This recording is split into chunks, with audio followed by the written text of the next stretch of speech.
2026-27 பட்ஜெட்டால் தமிழகத்திற்கு எந்த பலனும் இல்லை என தமிழகத்தை ஆளும் திமுக அரசு அரசியல் காரணங்களுக்காக கூறி வருகிறது. குறிப்பாக தமிழகத்திற்கு வழங்கப்பட்டுள்ள 4.097% வரி பகிர்வு மிகவும் குறைவு என்றும் இது மற்ற மாநிலங்களுடன் ஒப்பிடுகையில் ஆண்டிற்கு 5,000 கோடி இழப்பை ஏற்படுத்துகிறது என்றும் தமிழக முதலமைச்சர் கூறுகிறார். ஆனால் 16வது நிதிக்குழுவின் பரிந்துரைப்படி தென் மாநிலங்களுக்கான பகிர்வு அதிகரிக்கப்பட்டுள்ளது. தமிழகத்தின் பங்கு 4.079%லிருந்து 4.097%ஆக உயர்ந்துள்ளதாக மத்திய அரசு கூறியுள்ளது. மேலும் வரி பகிர்வு மட்டுமல்லாமல் தமிழகத்தை ஒரு மூலோபாய பொருளாதார மையமாக மாற்றும் நோக்கில் பல லட்சம் கோடி ரூபாய் மதிப்பிலான நேரடி திட்டங்களை வழங்கியிருப்பதாகவும் மத்திய அரசு துறைவாரியாக தெரிவித்துள்ளது. குறிப்பாக பிரதமர் மோடி தமிழ்நாட்டின் சகோதரிகளுக்கும் தாய்மார்களுக்கும் இந்த பட்ஜெட்டின் மூலம் ஒரு வலிமையை அளித்துள்ளார். இருப்பினும் தற்போதைய திமுக ஆட்சியின் கீழ் இந்த சக்தி வாய்ந்த பெண்களே முன் எப்போதும் இல்லாத அளவிற்கு குற்ற செயல்களின் அலையை எதிர்கொள்கிறார்கள் என்பது மிகவும் வருந்தத்தக்கது. பிரதமர் மோடியின் லட்சாதிபதி தீதி திட்டத்தின் மூலம் நிலையான வருமான உருவாக்கம் தர வேண்டும் என்பது மத்திய அரசின் லட்சியமாகும்.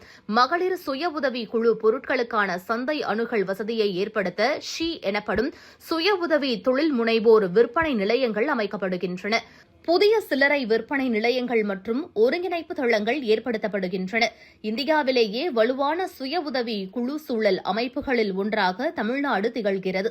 பல்வேறு சுய உதவி குழு வலை அமைப்புகளின் கீழ் 40 லட்சத்திற்கும் மேற்பட்ட பெண் குடும்பங்கள் அணி திரட்டப்பட்டுள்ளன.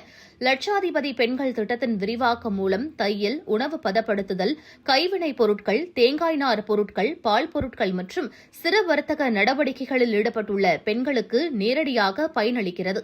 பெண் தொழில் முனைவோருக்கு கடன் மற்றும் ஸ்டார்ட் அப்கள் தொடர்பான ஆதரவு இந்த பட்ஜெட்டில் அறிவிக்கப்பட்டுள்ளது. முன்னதாக அறிவிக்கப்பட்ட திட்டங்களை தொடர்வது மற்றும் வலுப்படுத்துவது அரசின் லட்சியமாக உள்ளது.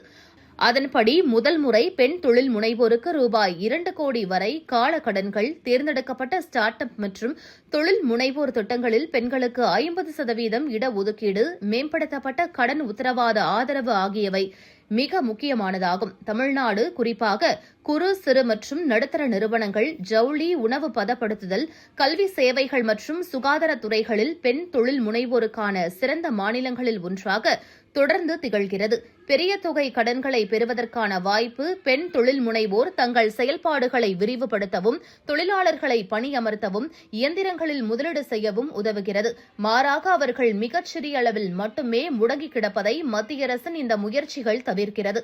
தமிழகத்தில் பெண்களால் நடத்தப்படும் சுய உதவி குழுக்கள் தயாரிக்கப்பட்ட உடனடி உணவுகள், சிற்றுண்டிகள், மசாலா பொருட்கள், சுகாதார பொருட்கள், ஜவுளி மற்றும் கைவினைப் பொருட்களில் அதிக அளவில் ஈடுபட்டுள்ளன.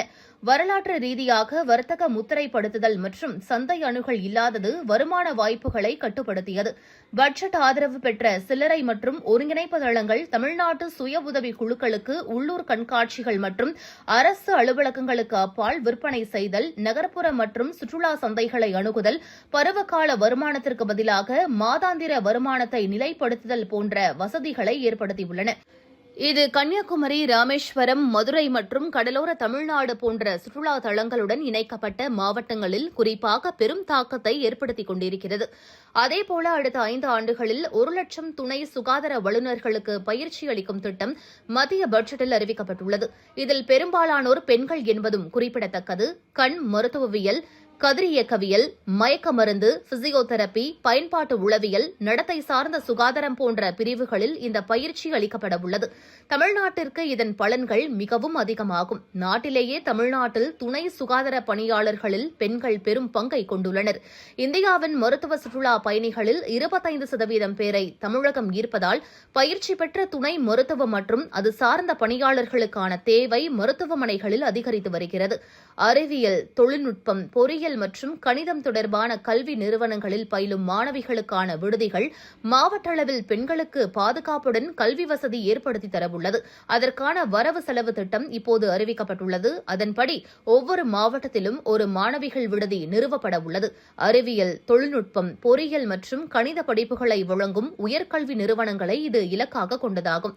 தமிழ்நாட்டில் 38 மாவட்டங்களும் இந்தியாவின் மிகப்பெரிய பொறியியல் கல்லூரிகள் மற்றும் பாலிடெக்னிக்களும் இங்கு உள்ளன.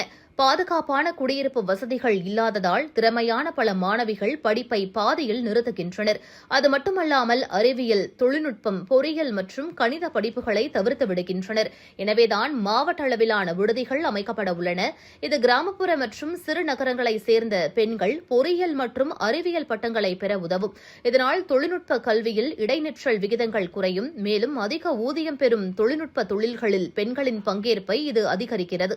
இது தமிழ்நாட்டின் உற்பத்தி, மின்னணுவியல் மற்றும் சுகாதாரத் துறைகளுக்கான திறமையாளர் வளத்திற்கு நேரடியாக பங்களிக்கும் என்பது குறிப்பிடத்தக்கது.